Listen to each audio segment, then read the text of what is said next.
جب کنز العلماء ڈاکٹر محمد اشرف آصف جلالی دامت برکاتہم العالیہ نے اہل سنت و جماعت کے نظریے کو اور امام محمد رضا کی تعلیمات کو دنیا کے سامنے رکھا تو خانقاہوں پہ بیٹھے ہوئے جاہل صاحبزادے جن کو علم کی ہوا تک نہیں آئی وہ بھی ڈاکٹر محمد اشرف آصف جلالی کے سامنے کھڑا ہو گیا. اور یہ وہ لوگ تھے جو کہا کرتے تھے یہ کال والے ہیں ہم حال والے ہیں, یہ ظاہر والے ہیں ہم باطن والے ہیں, یہ مولوی ہیں ہم. سمجھ نہیں آ رہی آپ کو؟ یہ قصور کن کا ہے؟ یہ آپ کا, یہ ہمارا آج بھی. اور وہ مولوی جو گجرانوالہ میں بیٹھ کر بڑی بڑی لمبی زبان کھول رہا ہے, میں اس کے لیے یہ جملہ آج موقع میں تلاش کر رہا تھا کہ کس موقع پہ میں یہ جملہ کہوں اور اس تک میری آواز جائے. میں اس کو کہنا چاہتا ہوں ساری زندگی تمہاری قصے کہانیوں میں گزر گئی, ساری زندگی تمہاری حکایات کے بیان میں گزر گئی, نہ تمہیں قرآن کی آیت کا پتہ چلا, وہ مفسرین کی آراء کی خبر آئی, لیکن تم آج اپنا بوجھ کیوں نکال رہے ہو اور کہہ رہے ہو کہ آج نیا دور آ گیا, آج نیا حالات آ گئے کہ مولوی کتابوں کا بنڈل اٹھا کر ٹیبل پہ سجا کر آج تقریریں کرتے ہیں, آج تحقیق بیان کرتے ہیں, آج اپنے نظریہ بیان کرتے ہیں. میں اس مولوی سے پوچھنا چاہتا ہوں بتاؤ تو صحیح علماء نے اکابرین نے کتابیں لکھی کیوں تھی؟ کتابیں لکھی کیوں تھی؟ اگر پڑھنی نہیں تھی, اگر پڑھانی نہیں تھی تو اپنی قسمت پہ افسوس کر. تجھے کتاب پڑھنی آئی نہیں, تجھے حدیث پڑھنی آئی نہیں, اور جب تجھے یہ آتا نہیں تو پھر جو کتابیں رکھ کے نظریہ اہل سنت کو, امام محمد رضا کو, مجدد الفسانی کو, رازی کو, امام جلال الدین سیوطی کو اور اکابرین امت کو اٹھا اٹھا کر سامنے لا رہے ہیں.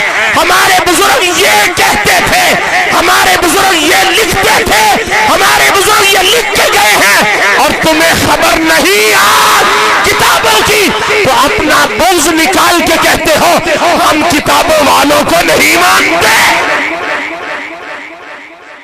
ہم کتابوں والوں کو نہیں مانتے.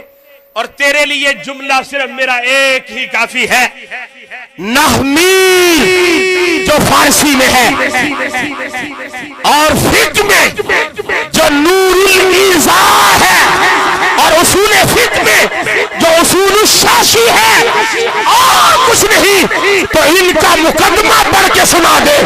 میں پتا چل جائے گا تجھے کہ دین کیا ہوتا ہے, علم کیا ہوتا ہے اور علم کی گہرائی کیا ہوتی ہے.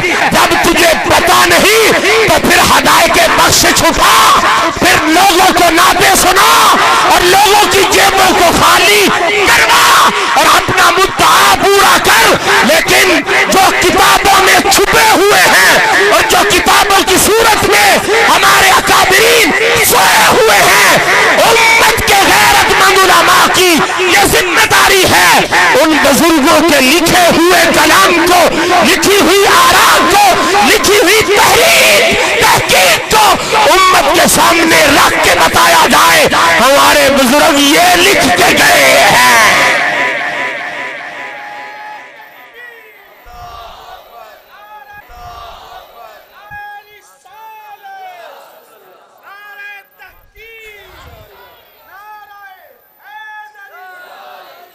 لیکن افسوس ہے ان مولویوں پہ بھی جو سارے وہاں بیٹھے تھے, واہ واہ کر رہے تھے, داد دے رہے تھے, اور لمبے لمبے ہاتھ کر کے اس کی جہالت کو لیکن میں کہنا چاہتا ہوں اگر کتابوں کی ضرورت نہیں ہے تو پھر مدارس کو بند کر دیا جائے. یہ جو کتابیں پڑھائی جاتی ہیں ان کے پڑھانے کا مقصد کیا ہے؟ یہ جو اصول پڑھائے جاتے ہیں، یہ جو قوانین پڑھائے جاتے ہیں، یہ جو اسلام کے ضابطے امت کو اور علماء کو سمجھائے جاتے ہیں، اس کا مقصد کیا ہے؟ اس کا مقصد یہ ہے جو اللہ کے قرآن کے استنباط کے اور استخراج کے اصول و ضوابط ہیں وہ علماء کو پتہ چلے. وہ رٹی ہوئی تقریریں اور بنائی ہوئی حکایت اور فسانے امت کو مت سنائے. قرآن بھی پڑھ کے سنائے، محمد کا فرمان بھی پڑھ کے سنائے. وہ مولوی آپ اس کو وہاں تک پہنچ گئے، وہ مولوی کون سا ہے؟ کس مولوی نے یہ جملہ بولا؟ اس کے لیے میں تو اکثر کہا کرتا ہوں تجھے سیب ملی ہے وراثت میں، سیب ملی ہے وراثت میں، تو سیپی بن، بس تو سیپی بن. تجھے خبر نہیں جن جاہلوں کو تو پیر سمجھتا تھا انہوں نے جب عقیدہ اہل سنت پہ حملہ کیا تیری زبان میں ایک جملہ بھی نہ آیا. جہاں بولنا چاہیے تھا وہاں تو بولا نہیں، اور جہاں نہیں بولنا چاہیے تھا وہاں تو نے طوفان بدتمیزی اپنائی ہے اور امت کے اندر پھر سے. لیکن خدا کی قسم میں یہ جملہ کہنا چاہتا ہوں آپ کے حوالے سے، اب امت جان چکی ہے،